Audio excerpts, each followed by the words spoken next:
Hello fellow pilots and welcome to another video. So in this video I thought I would just talk to you about my setup. So currently I'm using a Source One V3 frame.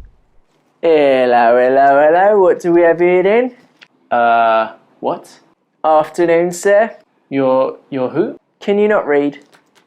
I'm the FPV Police, you pillock. Do you have any ID? Alright. You don't need to see it again. We're talking about you here, not me. I'm the police. You shut your mouth. Okay. Anyway, right now you're in violation of code 32.68b. Did you know that? What? It basically means that your frame is a piece of trash. But I love this frame. Come on, sir. Let's be realistic here. How long have you been using that frame for? Probably about a year? A year? Come on, mate. You know this is FPV, right? You've got to constantly spend money updating your gear, even if it works perfectly fine. You've got to constantly be spending money. You've got to constantly lie to your wife or significant other about where you're spending that money. And if you ain't cut out for that, then I don't think you're cut out for FPV, mate. Okay. Anyway, sir, because you've committed a crime today, and I am the FPV police, I'm going to have to write you a ticket, alright? Okay, that should about do it. This is just a piece of paper that says your frame sucks. Clever boy, somebody's learned how to read. Alright mate, because this is your first time offence, I'm going to be lenient.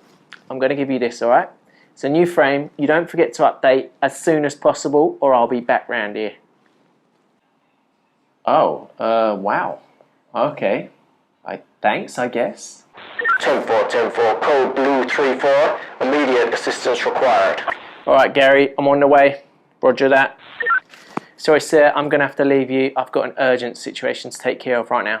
Some kids have been spotted flying with old, beaten up lipos. Would you bloody believe the crap I have to put up with on a daily? This job ain't easy, you know. Oh, and that's a crime as well, is it? Foolish people. I would never do anything like that, never. Alright, good day sir.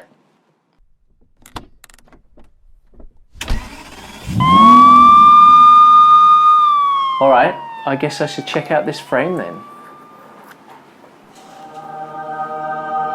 Whoa.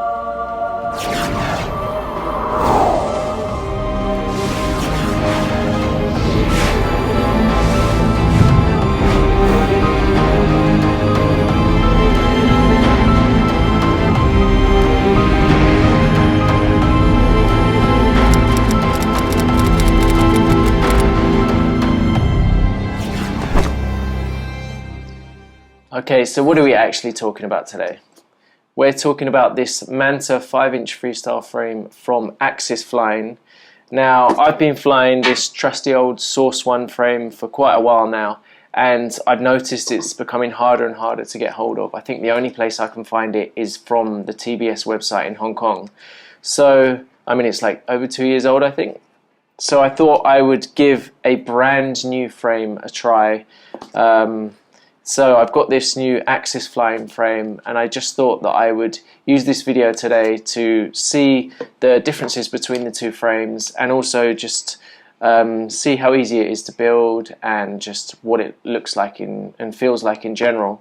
So I'm going to get my build mat out now and just see how quick is it going to be for me to put together.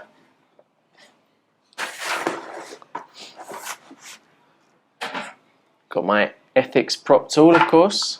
So what's included in the box? You got some straps, you got a manual,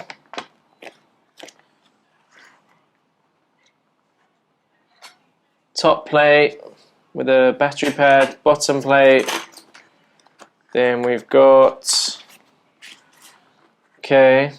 the side camera cage, I guess, the center plate for the arms, I think, and you got some standoffs. Just take that out like that. And then what's underneath here? The arms, I assume. Yeah, we've got some arms, TPU, the arms,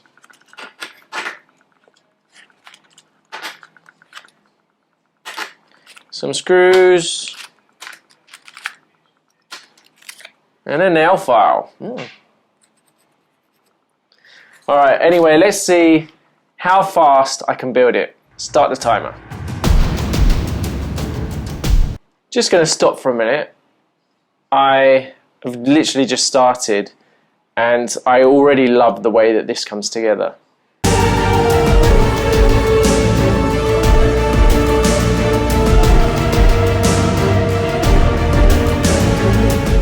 Alright, this is the last screw to go in.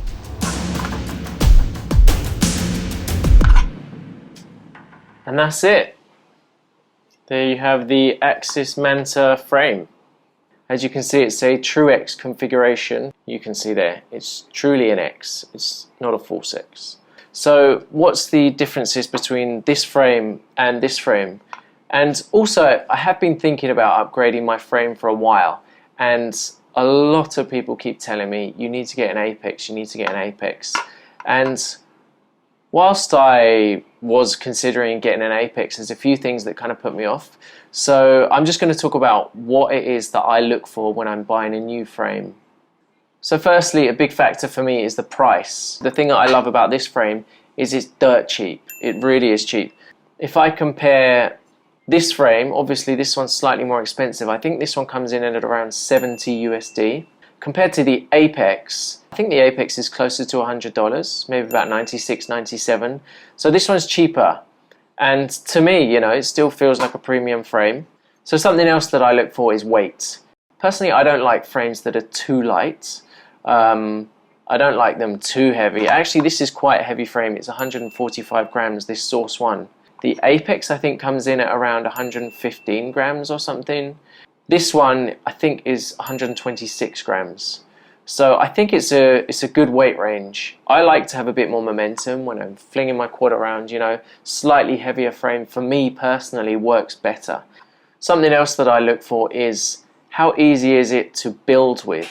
Firstly, obviously I showed you at the beginning, this one is very easy to put together. In terms of the actual size or the space within the frame, the one thing that puts me off the Apex is it's quite squeezed in. It's got a height of 20 millimeters, whereas the Source 1 is 30 millimeters. And if you can see, I like to have 3 items in my stack. I've got the ESC, the flight controller, and the VTX, and they all fit in there with room. Actually, I even put my Crossfire receiver on the top. And the good thing about this frame is that I should also be able to fit 3 items in my stack, and then the rest I can just put in the back. But in the Apex, I could only fit 2 items in the stack. So for me, the Axis Flying Manta wins in that respect as well.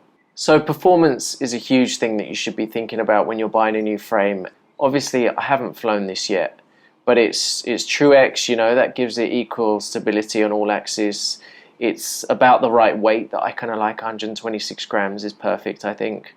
We'll see. I'm going to do a follow-up to this video where I'm actually flying it, so then I'll get to know the performance and just how it handles. So something else that I look for is the durability. You know, is it going to be able to withstand the abuse that I put my frames through?